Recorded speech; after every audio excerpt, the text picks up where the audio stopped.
ونستغفره ونعوذ بالله من شرور أنفسنا ومن سيئات أعمالنا، من يهده الله فلا مضل له ومن يضلل فلا هادي له، وأشهد أن لا إله إلا الله وحده لا شريك له، وأشهد أن محمدا عبده ورسوله صلى الله عليه وسلم.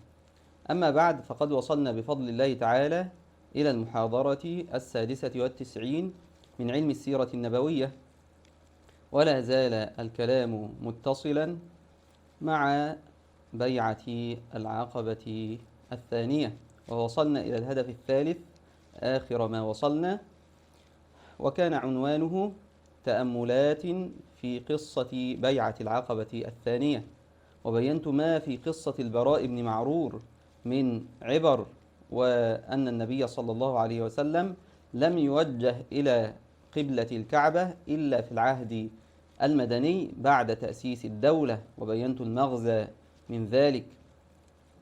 ثم تكلمت عن نصيحة الأنصار لعبد الله بن حرام، عبد الله بن عمرو بن حرام رضي الله عنه، وبينت أن المدح في موضعه مدح شرعي، والذم في موضعه ذم شرعي، وغالبا ما يحتاج الإنسان إلى الجمع بين المدح والذم، فالمدح ترغيب والذم ترهيب.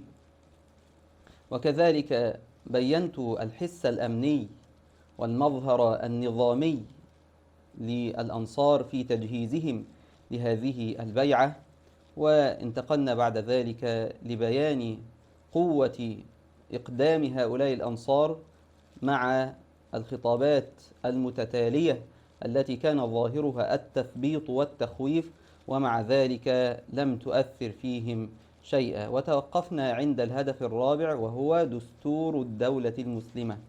هذه البيعة تضمنت بنودا، وهذه البنود تمثل دستورا لدولة الإسلام التي قامت على هذه البنود وعلى هذه البيعة. والسؤال: اكتب مقالا في بنود هذه البيعة. أقول: مثلت بنود هذه البيعة دستور الدولة المسلمة الذي يناط به بيان الأصول والأركان التي تقوم عليها أو التي تقوم عليها هذه الدولة. وهذه الأصول والأركان كانت واضحة جدا في بيعة العقبة الثانية قبل أن يهاجر النبي صلى الله عليه وسلم، وقبل أن يعلن قيام هذه الدولة. فلو تأملنا البند الأول في هذه البيعة في هذا الدستور، دستور الدولة المسلمة، سنجد أنه بايعون على السمع والطاعة، والسمع والطاعة قول وفعل. فهذا البند هو الفارق الحقيقي بين الإيمان والنفاق. السمع والطاعة لله تعالى ورسوله صلى الله عليه وسلم. فإن الله عز وجل لما تكلم عن المنافقين ليميزهم عن المؤمنين، انظروا ماذا قال سبحانه وتعالى: ويقولون، انظر، ويقولون آمنا بالله وبالرسول وأطعنا ثم يتولى فريق منهم من بعد ذلك وما أولئك بالمؤمنين. إذن تمييز للمؤمن عن المنافق، وللمنافق عن المؤمن. قال سبحانه: وما أولئك بالمؤمنين، يتولون عن طاعة الله تبارك وتعالى وعن طاعة رسوله صلى الله عليه وسلم. وإذا دعوا إلى الله ورسوله ليحكم بينهم إذا فريق منهم معرضون وإن يكن لهم الحق يأتوا إليه مذعنين أفي قلوبهم مرض أم ارتابوا أم يخافون أن يحيف الله عليهم ورسوله بل أولئك هم الظالمون. ثم يبين سبحانه وتعالى من هم المؤمنون. يقول سبحانه: إنما كان قول المؤمنين إذا دعوا إلى الله ورسوله ليحكم بينهم أن يقولوا سمعنا وأطعنا وأولئك هم المفلحون ومن يطع الله ورسوله ويخشى الله ويتقه فأولئك هم الفائزون، كما في سورة النور. إذن البند الأول الذي عليه تؤسس الدولة هو تحكيم الشريعة بأعلى مراتبه، وهي مرتبة السمع والطاعة. وما هو تحكيم الشريعة؟ تحكيم الشريعة هو رد كل نزاع إلى كتاب الله عز وجل وإلى سنة رسوله صلى الله عليه وسلم، والالتزام بقضاء الله عز وجل وبقضاء رسوله صلى الله عليه وسلم. فأول عهد أخذه الله تبارك وتعالى في رسالة رسوله صلى الله عليه وسلم إلى هؤلاء المبايعين هو الالتزام بهذا الجامع الذي يجمع المسلمين تحت راية واحدة ويحسم كل نزاع يؤدي إلى شق الصف المسلم. فما هو الذي يحسم كل نزاع؟ كتاب الله تبارك وتعالى وسنة رسوله صلى الله عليه وسلم. ولذلك قال سبحانه وتعالى في هؤلاء الذين يتولون عن تحكيم هذه الشريعة أفي قلوبهم مرض. وهذه الكلمة فيها إشارة حثيثة إلى أن تخلف عمل الجوارح، تخلف تحكيم الشريعة دليل على مرض القلب. ولو سلم القلب من النفاق لعملت الجوارح بهذه الشريعة وسلمت من الفساد.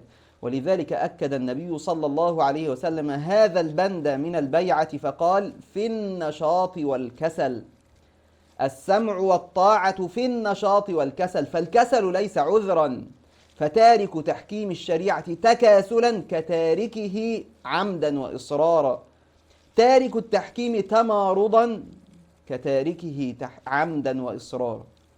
إذن البند الأول من هذا الدستور الذي عليه قامت هذه الدولة المسلمة هو السمع والطاعة في النشاط والكسل، هو تحكيم شريعة رب العالمين. فهذا هو الذي تقوم عليه الدولة المسلمة، أول البنود وأول الأصول وأول الأركان. وأما البند الثاني فهو النفقة، والنفقة في العسر واليسر، وهذا تأصيل لأن المسلم غير مستقل بالتصرف في المال استقلالا كاملا، بل هو مستخلف عن الله تبارك وتعالى في ملكه وماله سبحانه. والمستخلف يضع الملك والمال حيث أمره الله عز وجل. ولذلك أكد النبي صلى الله عليه وسلم هذا البند فقال: في العسر واليسر. إذن لن ينصر الدين إلا من حاطه من جميع جوانبه. أما أن تنصر الدين في اليسر وتخذله في العسر، نسأل الله تبارك وتعالى، فالتخاذل عن نصرة الإسلام في الشدة والعسر مؤذن بنقض عهد الإيمان. ولذلك قال سبحانه وتعالى: ومن الناس من يعبد الله على حرف، فإن أصابه خير اطمأن به، وإن أصابته فتنة انقلب على وجهه خسر الدنيا والآخرة، ذلك هو الخسران المبين. ويقول سبحانه وتعالى في بيان هذه الخصلة السيئة أن يعبد الإنسان الله تبارك وتعالى على حرف: ومن الناس من يقول آمنا بالله، كما في سورة العنكبوت، فإذا أوذي في الله جعل فتنة الناس كعذاب الله، ولئن جاء نصر من ربك ليقولن إنا كنا معكم أوليس الله بأعلم بما في صدور العالمين وليعلمن الله الذين آمنوا وليعلمن المنافقين. إذن نصرة الإسلام في اليسر ليست هي المحدد للإيمان، بل العسر هو المحدد للإيمان. ولذلك لما نزلت سورة التوبة كما سيأتي إن شاء الله في أواخر العهد المدني بعد غزوة تبوك، غزوة العسرة، هذه هي التي فضحت المنافقين. نزلت سورة التوبة التي تسمى بالفاضحة والكاشفة، كشفت هؤلاء المنافقين وفضحتهم، الذين جاءوا يعتذرون إلى الرسول صلى الله عليه وسلم ويبررون له تخلفهم عن النبي صلى الله عليه وسلم في هذه الغزوة، غزوة العسرة التي كان السفر فيها بعيدا والحر شديدا، ومع ذلك استجابوا لله تبارك وتعالى واتبعوه في ساعة العسرة، أعني المؤمنين. وأما المنافقون فقد خذلوا الإسلام في العسرة. فهذا الذي يحدد فعلا نصرة الإسلام والإيمان، أن ينفق الإنسان ويجاهد جهاد النفقة، الجهاد بالمال في العسر واليسر، والنفقة في العسر واليسر، ولا يكون المرء من أنصار الله عز وجل ورسوله صلى الله عليه وسلم حتى تكون مصلحة الدين وقوة دولة الإسلام فوق مصلحته الشخصية، وأمانهما فوق أمانه، ورفعة رايتهما فوق رفعة شأنه ومنزلته. ولذلك منافقو هذا الزمان الذين يقولون اللي يعوزوا البيت يحرم على الجامع. هؤلاء مؤمنون، نسأل الله تبارك وتعالى السلامة والعافية. والنفقة في العسر واليسر. لو كنت أنت معسرا وبيت الله تبارك وتعالى يحتاج شيئا، فبيت الله عز وجل أولى، ولا أقول أولى بالزخارف والزينات الفارغة التي تملأ المساجد وتكلف تكاليف باهظة. فقراء المسلمين أولى بها، وإنما ما يحتاجه المسجد فيما يخص الدعوة، فيما يخص إقامة الصلاة وشعائر الله تبارك وتعالى. فالنبي صلى الله عليه وسلم يؤسس الركن الثاني من أركان هذه الدولة، الركن الثاني الذي تقوم عليه هذه الدولة، وهو النفقة في العسر واليسر. فبند النفقة يقتضي الجهاد وحماية الدولة المسلمة بالغالي والنفيس في العسر واليسر، وهذا النوع من الجهاد هو الجهاد بالمال. والحقيقة أن هذا الجهاد بالمال هو المرحلة الثالثة من الجهاد، فالذي يجاهد بماله قبل أن يجاهد قلبه وقبل أن يجاهد لسانه ليس بمجاهد. فالجهاد بالمال يأتي دائما في القرآن مقترنا بالجهاد بالنفس. وجاهدوا في سبيل الله بأموالهم وأنفسهم، الذين آمنوا وهاجروا وجاهدوا في سبيل الله بأموالهم وأنفسهم أعظم درجة عند الله. إن الله اشترى من المؤمنين أنفسهم وأموالهم. يقترن الجهاد بالمال مع الجهاد بالنفس. ولو تأملنا الجهاد بالنفس متى يصلح، لما سئل النبي صلى الله عليه وسلم عن الرجل يقاتل حمية ويقاتل شجاعة ويقاتل رياء، أي ذلك في سبيل الله؟ قال: من قتل لتكون كلمة الله هي العليا. جهاد القلب أولا. فجهاد النفس والمال باطل حتى يجاهد القلب. جهاد القلب واللسان، ولو جاهد القلب لجاهد اللسان كما سيأتي بعد قليل. إذن لا يمكن أن يكون المسلم موسوما عند الله تبارك وتعالى أنه مجاهد حقا في سبيل الله تعالى بماله وهو لم يجاهد بقلبه ولم يجاهد بلسانه. فالجهاد بالقلب واللسان هما أصل الجهاد وأساسه. من تخلف عنه هذا الجهاد فليس بمجاهد وإن بذل النفس والمال. نسأل الله تبارك وتعالى السلامة والعافية. ولذلك أول من تسعر بهم النار منهم مجاهد، يقول: يا ربي جاهدت في سبيلك حتى قتلت. فيقول: كذبت، إنما قاتلت ليقال جريء وقد قيل. ليقال جريء ليس لتكون كلمة الله سبحانه وتعالى هي العليا، وإنما ليقال جريء. نسأل الله تعالى السلامة والعافية. ولذلك العاجز عن الجهاد بالنفس والمال لم يبرئه الله تبارك وتعالى من الإثم حتى يجاهد بقلبه ولسانه، وإن كان معسرا لا يستطيع الجهاد بالنفس والمال. فيقول سبحانه وتعالى: ليس على الضعفاء ولا على المرضى ولا على الذين لا يجدون ما ينفقون حرج. ليس عليهم حرج، هؤلاء العاجزون. ولكن متى ليس عليهم حرج؟ ليس عليهم إثم إذا نصحوا لله ورسوله، ما على المحسنين من سبيل والله غفور رحيم.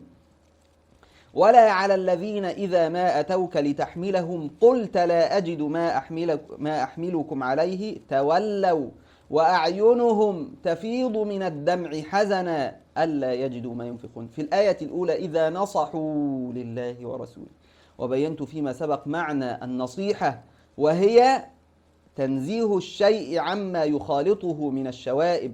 فالنصيحة لله تبارك وتعالى هي تنزيهه سبحانه وتعالى عما يضيفه إليه أهل الشرك مما لا يليق به سبحانه وتعالى. والنصيحة لرسوله صلى الله عليه وسلم هي تنزيهه صلى الله عليه وسلم عما يضاف إليه من البدع والمحدثات.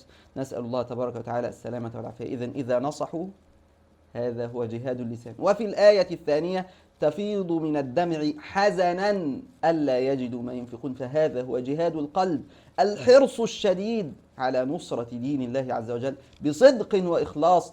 تفيض أعينهم من الدمع، ليسوا هم لم يضف إليهم هم الفعل يبكون حزنا ألا يجدوا، وإنما أضاف الفعل إلى أعينهم وكأنه فعل تلقائي ليس متكلفا منهم، وإنما يدفعه القلب، حزن القلب هو الذي يدفع هذه الأعين لتفيض من الدم. إذن جهاد النفقة هو المرحلة الثالثة من الجهاد بعد الجهاد بالقلب واللسان. وجهاد النفقة هذا قرين جهاد النفس دائما. قال تعالى: انفروا خفافا وثقالا وجاهدوا بأموالكم وأنفسكم في سبيل الله. إذن النبي صلى الله عليه وسلم يؤسس بهذا البند الأعلى لأعلى مراتب الفداء، يؤسس بهذا البند لأعلى مراتب فداء الدولة المسلمة، وهو الفداء بالقلب واللسان والنفقة والنفس.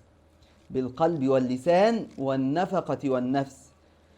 ثم نأتي بعد ذلك إلى البند الثالث، وهو الأمر بالمعروف والنهي عن المنكر. تبايعوني على السمع والطاعة في النشاط والكسل، والنفقة في العسر واليسر، والأمر بالمعروف والنهي عن المنكر. الأمر بالمعروف والنهي عن المنكر هو الركن الثالث الذي تقوم عليه الدولة المسلمة، فهذا هو وقود دولة الإسلام. وأي دولة تطلق حريات أفرادها إلى حد يمنع من ردع العاصي عن معصيته، ومن زجر الظالم عن ظلمه، ومن منع المعتدي من اعتدائه، فهي دولة آخذة بيد نفسها إلى الهلكة وتحكم أعدائها من رقابها وإذلالها. نسأل الله تعالى السلامة والعافية. ولو نظرنا إلى بند الأمر بالمعروف والنهي عن المنكر سنجده في لبه وجوهره هو جهاد القلب واللسان. ولذلك جاء هذا البند مقرونا إقرانا لفظيا ومعنويا. الأمر بالمعروف والنهي عن المنكر إقرانا لفظيا لما قال صلى الله عليه وسلم: والنفقة في العسر واليسر، وعلى الأمر بالمعروف والنهي عن المنكر. إذن جهاد القلب واللسان هذا الأمر بالمعروف والنهي عن المنكر أقرن في هذا الموضع إقرانا لفظيا بالنفقة، وهي جهاد المال. فكما قلنا إن جهاد المال لا يستقيم حتى يجتمع مع جهاد القلب واللسان، وهو الأمر بالمعروف والنهي عن المنكر. وأما الاقتران المعنوي فقد اقترن بجهاد النفس. لماذا؟ لأنه متى تكون مجاهدا بقلبك ولسانك؟ إذا نصحوا لله ورسوله، قلناها منذ قليل. إذا متى يحصل عرفان المعروف وإنكار المنكر؟ إذا حصل الجهاد باليد. كيف يحصل الجهاد باليد؟ بالحمل على فعل المعروف، أن تحمل الناس على فعل المعروف وتكفهم عن فعل المنكر. نسأل الله تعالى السلامة والعافية. وهذا الحمل وذلك الكف، الحمل على فعل المعروف والكف أي المنع عن فعل المنكر، كلاهما يحتاج إلى عزم أكيد على الفداء بالنفس إن استدعى الأمر ذلك. إذن عندنا أمر بالمعروف والنهي عن المنكر، وهو في جوهره ولبه جهاد بالقلب وباللسان. وهذا الجهاد بالقلب وباللسان اقترن اقترانا لفظيا في هذه البنود بالنفقة وهي جهاد المال، واقترن اقترانا معنويا بالجهاد بالنفس، لأنه لا يمكن أن يثبت الأمر بالمعروف والنهي عن المنكر إلا بحمل الناس على فعل المعروف وكفهم عن فعل المنكر. إذن هي منظومة من جهاد القلب واللسان والمال والنفس، لا ينفك واحد منها عن الآخر. ولو نظرنا إلى البند الأول وهو السمع والطاعة الذي يقصد به امتثال الشرع، فهذا هو حق الشرع. وأما البند الثاني فهو النفقة في العسر واليسر، فهذا هو حق الدولة، لأن بهذه النفقة في سبيل الله تحفظ هذه الدولة ويحمى جنابها وتوسع حدودها. فيأتي البند الثالث وهو الأمر بالمعروف والنهي عن المنكر ليحفظ حق الشارع. حق الشارع يعني الواقع أو الشارع المسلم، وحق المجتمع، لأنه بالأمر بالمعروف والنهي عن المنكر يستقيم الشارع المسلم وينضبط. وهذه الحقوق الثلاثة كلها حقوق لله تبارك وتعالى: حق السمع والطاعة، وحق النفقة، وحق الأمر بالمعروف والنهي عن المنكر ضبط المجتمع وضبط الشارع المسلم. إذن الحرية التي أرادها الله عز وجل لأفراد هذه الأمة هي الحرية المضبوطة بضوابط الأخلاق، هي الحرية الملازمة لقواعد المروءة، هي الحرية المراعية لمصالح الشارع والمجتمع. إذن الشارع المسلم واقعك له حق عليك، وقد اعتنى الشرع بهذا الحق أيما اعتناء وراعاه أيما مراعاه. إذن عرفنا بذلك يعني أن لدينا 3 بنود: بند السمع والطاعة، والبند الثاني النفقة في العسر واليسر، والبند الثالث الأمر بالمعروف والنهي عن المنكر. كان هذا ما أردت إيضاحه في هذه المحاضرة، وإن شاء الله ننتقل في المحاضرة التالية بمشيئة الله إلى البدء في البند الرابع والخامس، أو هو البند الرابع الذي فيه تتمة للبند الثالث، وربما دخلنا مع ذلك في بعض العبر الأخرى في قصة بيعة العقبة الثانية. فإلى ذلك الحين إن شاء الله، السلام عليكم ورحمة الله وبركاته.